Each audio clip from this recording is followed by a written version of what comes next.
Lingua Latina, de lingua, duo, Latin 7 grammar notebook 2.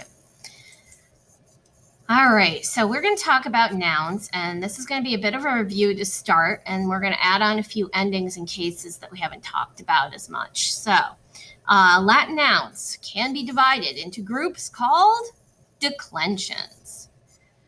We have seen 3 declensions. There are actually 5, but right now we are only working with 3. V-I-Z, vide licet, Latin for the namely, first, second, and third. So we've seen 3 declensions, and we named them first, second, and third. Nouns in these same declensions have similar endings. Latin nouns are also divided into cases. Cases are indicated by the declension and ending of the noun. Cases determine what job a noun has in the sentence. So for every Latin noun was going to fall into one of these categories, and then the endings will be divided further. It divides it further into the different cases, and the cases talk about what the noun is doing in the sentence. So in English, we talk about noun endings having no meaning. Well, we don't have noun endings in English, not the same way. So we have to look at the word order in English to figure out who's doing what in a sentence. In Latin, word order is really secondary, if not further down the list. It's just not that important because the endings tell you what a job a word has in a sentence. So what jobs have we seen in our sentences so far? Well, you've seen subjects. That's the noun that is or does the action of the sentence. The girl is a sailor. Girl is your subject. The boy runs away.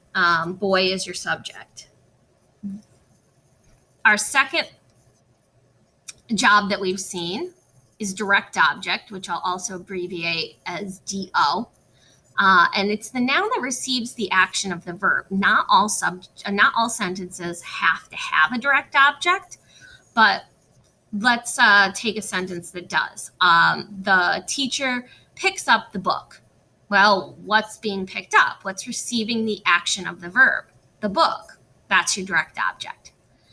And then we've also seen, but not talked about a huge amount, object of a preposition. So prepositions are words that show relationships between nouns, words like to, in, with, from.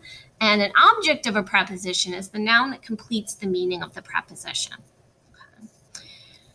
So how does this apply to Latin? Nouns that have nominative case endings are mostly subjects. Nouns that have accusative case endings without a preposition in front of them are direct objects. And nouns that have certain prepositions in front of them are objects of a preposition, either accusative or ablative. So let's look a little bit more. How do you identify the cases of nouns and therefore what they are doing in the sentences? Here's a chart. Now your chart includes, you have to fill in some of these. I've put in all the ones that have macrons, that have these long marks, but you're going to have to fill in all the rest. You may have to pause. So nominatives are mostly subjects. Words that have these endings are singular or plural subjects, or they're describing subjects, which we call a complement. Accusative words have these endings, and they are going to be direct objects, or if they're after certain prepositions, they're objects of the preposition. And then ablative is object of preposition. Certain prepositions take the ablative. Okay. We have 2 songs. One you've already heard, and one you're going to learn right now. Nominative song is A, E, it is the first. Us or R-I is second. Third singular varies wide. ES on the plural side.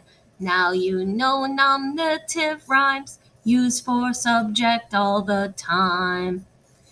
And I hope I did that one right. I did it from memory. A, E, it is the first. Us or R, I is second, third singular, varies wide, es on the plural side, etc. You got the idea. All right, now here's the accusative song. New song, haven't heard it before. A-M, A-S, U-M-O-S-E-M-E-S. Accusative case. Let's try that one more time. A-M, A-S, U-M-O-S-E-M-E-S. Accusative case. All right. And for ablative, at this point, we're only seeing singulars in the ablative, and they're always going to be after prepositions. So I'm going to be a little less concerned with these, and I don't have a full song for it, but you do notice that in the singular, long A, long O, short E. These are just endings. They have to have a noun that goes with them. So that noun, those nouns, these are examples, okay? So first declension nouns like puella, puella, puellam, puella, puellai, puellas, puellis. And then second declension, I've included two because there are two main types. There's a type that has an R in the nominative singular, and there's a type that has a US in the nominative singular. So puer, puerum, puero, pueri, pueros, pueris, and then servus, servum, servo, servi, servos, servis. And there are lots of different third declension nominatives. There's no one or two endings. There's just a ton. It can be anything. So you really have to look at the other endings to figure out if you have this third declension. You can't go by it ending in an R or an O or anything like that. Okay. But leo, leonem, leona, leones, leones, leonibus. Mater, matrem, matra, matres, matres, matribus. Nouns are going to stay in the declension that they are. They're not going to jump between declensions. The first declension words are mostly feminine.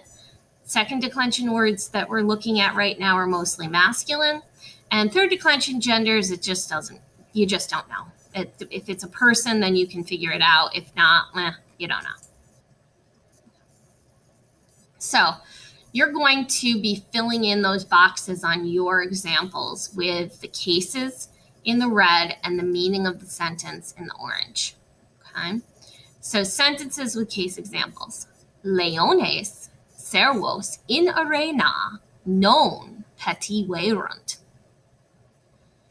So you might have noticed that the ES in the nominative and accusative third declension are the same. The way you deal with that is you look at the rest of the sentence and figure out what makes sense. It's basically process of elimination. Leones, ES, so we have lions. We know it's plural. We have to keep going to figure out what case it is. Servos, OS, is a second declension accusative plural. Os, the second declension. There's no preposition in front of it. So this is probably our direct object, which makes me think that leones, the ES, that's going to be nominative because we already have a direct object and there's no and. So now we think the lions are doing something to the slaves. All right, keep reading. In arena. Well, now we know where it's happening, in the arena. And now we know it's not happening because we have not. And we know what it is, petiverunt. So what do we have? Nominative plural, ES for third declension, nominative plural. Servos, accusative plural, second declension. The long mark on the A after a preposition in is ablative singular of the first declension. And then this is a perfect tense verb, so it doesn't have case. Verbs don't have case. Prepositions don't have case. Adverbs and words like that don't have case. And the lions did not seek, did not attack the slaves in the arena. Number 2. Ancilla gladium in pede vidit.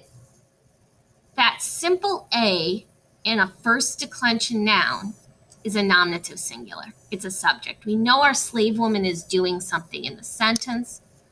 Gladium, that UM on a second declension noun, is an accusative singular. So we know the slave woman verbs the sword. In pede, in pede, so it's in a foot, and that in is taking the ablative. That short E is a third declension ablative singular ending. And lead it is a perfect tense verb. So now we know what the slave woman did. The slave woman saw the sword in the foot. We don't know if it's her foot, a foot. We don't know. It's not clear from the rest of this. Per portas nuntius urbem intravit. This one, I didn't mix up the word order all that much, but I mixed it up a little bit so that you can see that you can't always depend on what's first or what's second is telling you what's going on in the sentence. So per portas is actually a prepositional phrase, and per is a preposition that's followed by an accusative. So portas is an accusative plural object of the preposition per. Nuntius, us on a second declension word, is nominative singular. So it's the messenger is doing something through the gates. Oh, and now we have an accusative, urbem, em, accusative singular third declension. So now we know the messenger intravit, entered, urbem, the city, per portas, through the gates. Okay, so notice these endings are telling us whether it's singular or plural. It's also telling us what it does in the English sentence, and what it does in the Latin sentence. But in English, subjects go first, verbs come after our subject. Direct objects, we're going to put our direct objects right after our verb, and we're going to put prepositional phrases at the end. Yes, there are other ways to write English sentences, but this will just keep it standard for us. And then this one, leones, mercatores, agitavant. Again, we have a situation where we have ESs, and well, which one's nominative, which one's accusative? In this case, we're going to go with two things. We're going to go with sense, that, well, it's probably the lions who are chasing the merchants, and not the merchants chasing the lions. Doesn't really, merchants don't do much chasing of lions. But you can also make an educated guess just based on the fact that the lions are first. Therefore, it's like, okay, they're probably the ones doing the action of the verb if there's nothing else to say differently. Okay, and there isn't. So nominative plural, leones, subject. Mercatores is accusative plural, direct object.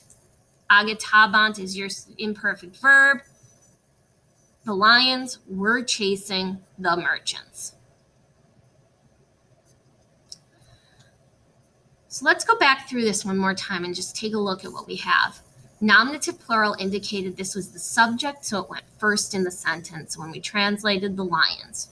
OS, the OS ending indicated it was accusative, so we had to do the verb, did not head, for, and then the direct object. This is a direct object. Direct objects are coming after the verb in English, but unfortunately not in Latin.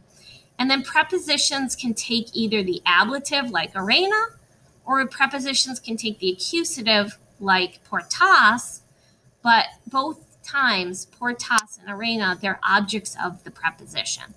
So subject, direct object, object of a preposition, object of a preposition, subject, direct object, subject, direct object.